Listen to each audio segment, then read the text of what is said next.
आज आपण बघा प्रॉब्लेम नंबर 10 बघणार आहे. तर बघा काय म्हणते, from the following trial balance of Anu and Renu. Problem थोडा महत्त्वाचा आहे, लक्ष द्या. You are required to prepare trading and profit and loss account for the year ended 31st March 2010 and balance sheet as on that date after taking into the consideration the additional information. पुढचं एक वाक्य महत्त्वाचं बघा, शेवटचं. They share profits and losses in their capital ratio. इथं आपल्याला ratio दिला नाही आहे, पण काय म्हटलं आहे, कॅपिटल रेशो. आपण इथं कॅपिटल रेशो काढायचं आहे, त्यांच्या कॅपिटलवरून हा रेशो काढावा लागेल आपल्याला. म्हणजे त्यांना जो नेट प्रॉफिट आपण वाटणार आहे किंवा नेट लॉस, तो रेशो इथं कॅपिटल रेशो सांगितला आहे. तो कसा काढायचा आपण बघूया नंतर. ओके. त्यानंतर बघूया या ठिकाणी closing stock on 31st March 2010 was valued at ₹21,500. Closing stock दिला आहे. Insurance paid in advance. Insurance या ठिकाणी पेड केलेला आहे ॲडव्हान्समध्ये ₹200. इन्शुरन्स हा या ठिकाणी आपण स्टार करून घेतलेला आहे बघा इथं. त्यानंतर बघा डिप्रिशिएशन सांगितलं आहे नंबर 3 मध्ये मशीनवरती 10%. मशीनला स्टार करून घ्यावा लागेल आपल्याला. नंबर 4 राईट ऑफ काढून टाकायचं आहे ₹1,000 for bad debts and create reserve for doubtful debts at 5% on sundry debtors. म्हणजे या ठिकाणी सन्ड्री डेटरला 2 स्टार येतील, एक बॅड डेटचा आणि एक आर्ट डेटचा. तर या ठिकाणी बघा सन्ड्री डेटरला 2 स्टार करून घेतलेत. त्यानंतर बघा नंबर 5 थोडंसं महत्त्वाचं आहे. Bills payable includes. Bills payable includes म्हटले वजाच करायचं, लक्षात घ्या. कळलं. आता बिल्स पेमधून काय वजा करायचं आहे, तर डिसऑनर ऑफ बिल. डिसऑनर याचा अर्थ बिल, त्या बिलाचे पैसे आले नाहीत, डिसऑनर झाले. हॉनर झालं नाही म्हणजेच काय झालं, आता डिसऑनर झालं. हॉनर याचा अर्थ बिलाचे पैसे येणे आणि डिसऑनर याचा अर्थ बिलाचे पैसे आले नाहीत. कळलं. तर डिसऑनर ऑफ बिल ऑफ ₹500 म्हणलेलं आहे. तर या ठिकाणी डिसऑनर बिल 500, तर ते वजा करायला लागलं आपल्याला. तर या ठिकाणी आपल्याला स्टार बघा, या ठिकाणी आपल्याला शक्यतो बिल्स रिसिवेबलला करून घ्यावा लागेल. सॉरी, बिल्स पेएबलला. बिल्स पेएबल म्हटले इथे या ठिकाणी. तर या ठिकाणी आपल्याला क्रेडिट साईडला ट्रायल बॅलन्समध्ये बिल्स पेएबलला स्टार करून घ्यावा लागेल. आणि त्यानंतर बघा या ठिकाणी दुसरा एक स्टार करून घ्यावा लागेल सन्ड्री क्रेडिटरला. आलं लक्षात. सन्ड्री क्रेडिटरला स्टार करून आपल्याला एक घ्यावा लागेल, कारण असा प्रॉब्लेम आपण एक अगोदर सोडवलेला आहे, लक्षात घ्या. आणि त्यामुळं इथं गोंधळून जाऊ नका. ठीक आहे. तर या नंतर बघा number 6 outstanding expenses were salaries 1,500 and wages 1,700. दोन्हीला आपल्याला स्टार करून घ्यावं लागेल इथं, सॅलरी आणि वेजेस. ओके. तर चला प्रॉब्लेम सोडवायला सुरुवात करूया. इथं बघा ड्रॉइंग्स म्हटलेलं आहे अणू आणि रेणू. तर या ठिकाणी आपण करंट अकाउंट काढणार नाही आहे, तर या ठिकाणी आपल्याला फॉर्मॅट तयार करायचा आहे. बॅलन्स शीटमध्ये कॅपिटल म्हणायचं अणू, त्यामध्ये plus net profit total less drawings. तसंच रेणू, त्यामध्ये plus net profit total rupees less drawings. तर या दोघींचं अणूचं आणि रेणूचं ड्रॉइंग्स आपल्याला घ्यावं लागेल 1,800 इथं आणि 1,200. ठीक आहे, लिहून ठेवायचं फक्त. त्यानंतर बघा स्टॉक सांगितला आहे किती, 27,500. तर या ठिकाणी ट्रेडिंग अकाउंटच्या डेबिट साईडला ओपनिंग स्टॉक म्हणायचं 27,500 आउटरला. बिल्स रिसिवेबल ॲसेट साईडला आउटरला 3,400. परचेस ट्रेडिंगच्या डेबिट साईडला इनरमध्ये 1,78,000. त्यानंतर रिटर्न इनवर्ड 2,000. कशातून वजा करायचे, रिटर्न इनवर्ड सेल्समधून. या ठिकाणी बघा इथं फॉर्मॅट लिहून ठेवला आहे बघा. बाय सेल्सचं 2,92,000 आपण घेणार आहोत आणि लेस रिटर्न इनवर्ड म्हणजे ₹2,000 इथे लिहून ठेवायचे. चला पुढे जाऊया आपण. त्यानंतर बघा सॅलरीज 8,500. तर या ठिकाणी बघा profit and loss account debit to salaries म्हटले 8,500. फॉर्मॅट एक बॅडचा हा तयार करून घ्यावा लागेल तुम्हाला. सॅलरीजला एक ओळ सोडावी लागेल तुम्हाला. त्यानंतर बघा इन्शुरन्स, तर profit and loss account debit साईडला टू इन्शुरन्स म्हणायचे. इनर कॉलममध्ये 1,400, त्याला एक ओळ सोडायचे. डिस्काउंट अलाउड हे पण कुठे घ्यायचं, profit and loss account debit साईडला आउटर कॉलममध्ये ₹800. पोस्टेज तिथंच घ्यायचं, प्रॉफिट अँड लॉस अकाउंटच्या डेबिट साईडला आउटर कॉलममध्ये 600. सन्ड्री डेटर्स ॲसेटला घ्यायचे इनरमध्ये ₹68,000, त्याला 3 ते 4 ओळी सोडायच्या, कारण 2 स्टार केलेत आपण. मशिनरी ॲसेटलाच इनर कॉलममध्ये घ्या ₹84,000, त्याला एक ओळ सोडायचे. कॅश इन हँड ॲसेटला आउटरला 7,600. Rent and taxes profit and loss अकाउंटच्या डेबिट साईडला to rent and taxes outer कॉलममध्ये 1,200. प्रिंटिंग अँड स्टेशनरी तिथंच आउटरला 900. वेजेस ट्रेडिंगच्या डेबिट साईडला टू वेजेस म्हणायचं, इनर कॉलममध्ये 14,300. एक ओळ सोडली आपण. ॲडव्हर्टाइजमेंट कुठे घ्यायची आपण, खर्च आहे हा. तर प्रॉफिट अँड लॉस अकाउंटच्या डेबिट साईडला 3,900 घ्यायचे. बघा त्याला स्टार केला आहे. आता का स्टार केला आहे बघा बरं. पेड फॉर 3 इयर म्हटलं आहे, 3 वर्षांसाठी 3,900 ॲडव्हर्टाइजमेंट पेड केली आहे. परंतु ही कधीपासून पेड केल्या, डब्ल्यू फुल स्टॉप ई फुल स्टॉप एफ फुल स्टॉप म्हणजे WEF म्हणजे फ्रॉम म्हणजे पासून याचा अर्थ होतोय कधीपासून 3 वर्षांसाठी पेड केली ॲडव्हर्टाइजमेंट 1/10/2009 बरोबर. मग 1/10/2009 तिथून पुढे 3 वर्ष. मग आपलं आर्थिक वर्ष संपते बघा या ठिकाणी आपण वर्किंग नोट बघूया. तर आपलं आर्थिक वर्ष संपते बघा 31/3/2010ला. बघा इथं balance sheet trial balance sheet तारीख बघा 31 मार्च 2010 म्हणले.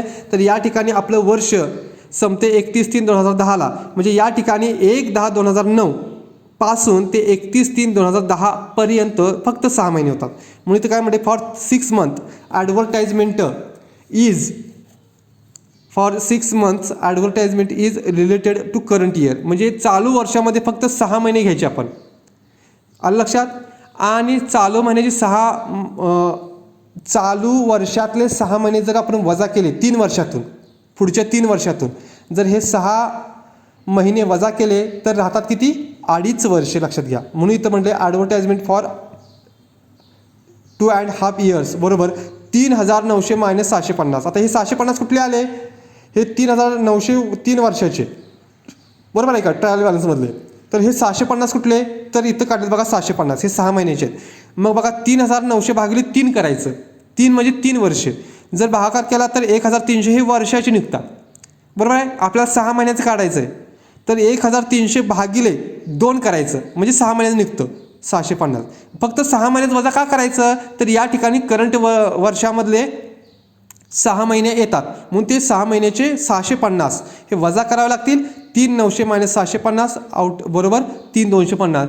हे 3,250 हे 2.5 वर्षाचे आहेत. पण 2.5 वर्षाचे हे पुढचे 2.5 वर्ष आहेत. लक्षात घ्या. 6 महिने हे करंट वर्षातले आहेत आणि पुढचे 2.5 वर्षे हे आपल्या करंट इयरमध्ये येत नाहीत, ते पुढचे आहेत म्हणजे ते ॲडव्हान्समध्ये आहेत. त्यामुळे ते 2.5 वर्षाचे 3,250 वजा करायचे.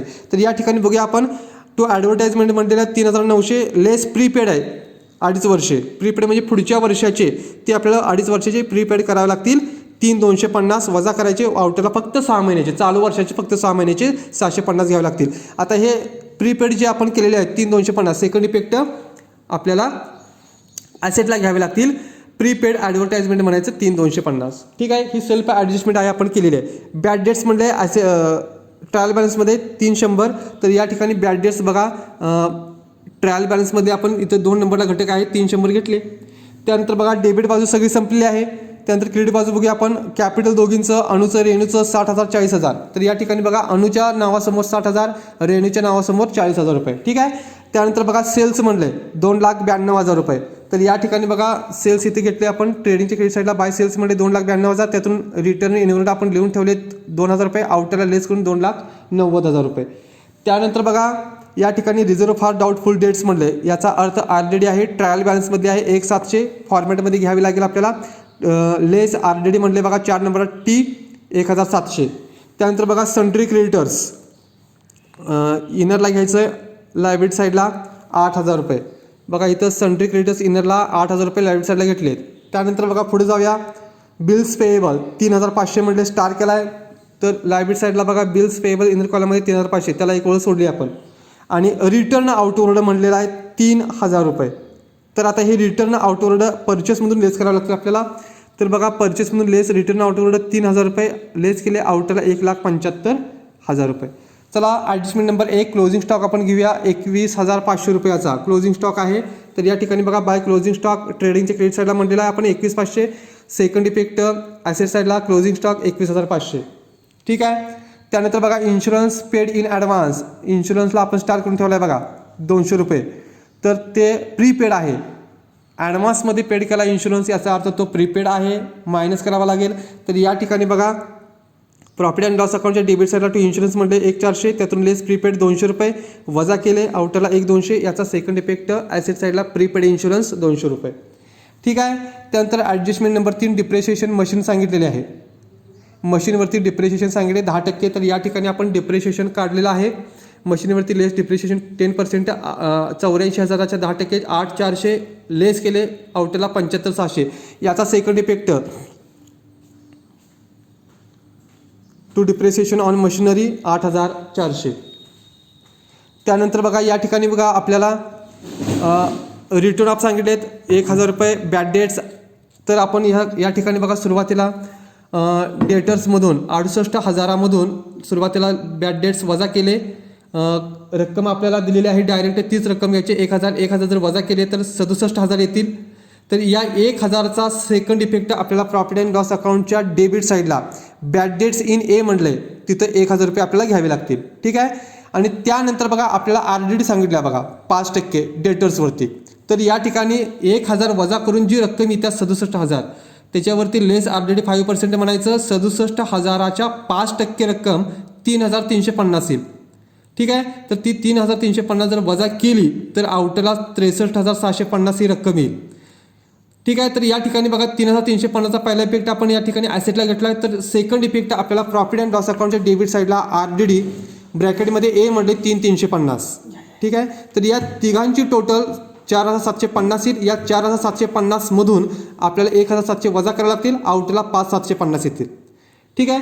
त्यानंतर बघा नंबर 5 बिल्स पेएबलमध्ये समाविष्ट आहेत किती 500 रुपये ते वजा करायचे आहेत. Dishonour of bill. तर बघा बिल्स पेएबल आपण या ठिकाणी लायबिलिटी साईडला घेतलेला आहे. बिल्स पेएबलमधून लेस सुरुवातीला तर बघा लेस डिसऑनर बिल म्हणायचं. Bills payable 3,500 minus dishonour bill म्हणायचं 500 रुपये मायनस करून आउटला 3,000 रुपये. तर हे 500 रुपये या 500 रुपयाचा पुन्हा सेकंड इफेक्ट तिथंच येणार आहे खाली क्रेडिटर्समध्ये ॲड करायचे. प्लस बिल्स पेएबल डिसऑनर 500 रुपये आउटरला प्लस करून 8,500 येतील. इथंच आपल्याला याचा इफेक्ट करावा लागेल. दुसरीकडे कुठेही होणार नाही. लक्षात घ्या. पुढं या ठिकाणी आउटस्टँडिंग सांगितलं आहे. सॅलरीज 1,500 आणि वेजीस 1,700 रुपये. तर या ठिकाणी बघा वेजेसमध्ये प्लस आउटस्टँडिंग 1,700 आउटरला 16,000 ॲड करून आणि त्यानंतर सॅलरीज 8,500मध्ये प्लस सॅलरीज केले. आउटस्टँडिंग 1,500 आउटरला 10,000 रुपये. या दोघांचा इफेक्ट या ठिकाणी बघा लायबिलिटी साईडला आउटस्टँडिंग एक्सपेन्सेस सॅलरीज 1,500 वेजेस 1,700 आउटला टोटल 3,500. या ठिकाणी प्रॉब्लेम संपलेला आहे. बघा या ठिकाणी टोटल बघा 3,11,500 3,11,500 ट्रेडिंग अकाउंट क्लोज केला. डेबिट साईड वजा केली 93,000 ग्रॉस प्रॉफिट येईल. तो ग्रॉस प्रॉफिट क्रेडिट साईडला घेतला. By gross profit brought forward 93,000 रुपये. 30 टोटल 93,000 खाली घेतली आपण. डेबिट साईड जर वजा केली आपण प्रॉफिट अँड लॉस अकाउंटची तर आपल्याला नेट प्रॉफिट 63,500 येईल. तर 63,500 आपल्याला 3/2मध्ये वाटावं लागेल. तर या ठिकाणी आपल्याला रेशो दिला नाही आहे. तर हा रेशो आपल्याला 3/2मध्ये कसा काढायचा आहे तर त्यांच्या कॅपिटलमध्ये काढायचा आहे. तर या ठिकाणी बघा असं म्हटलं इथं प्रॉफिट शेअरिंग रेशिओ इथे कॅल्क्युलेशन केलं आहे बघा. तर मी तुम्हाला थोडंसं दाखवते.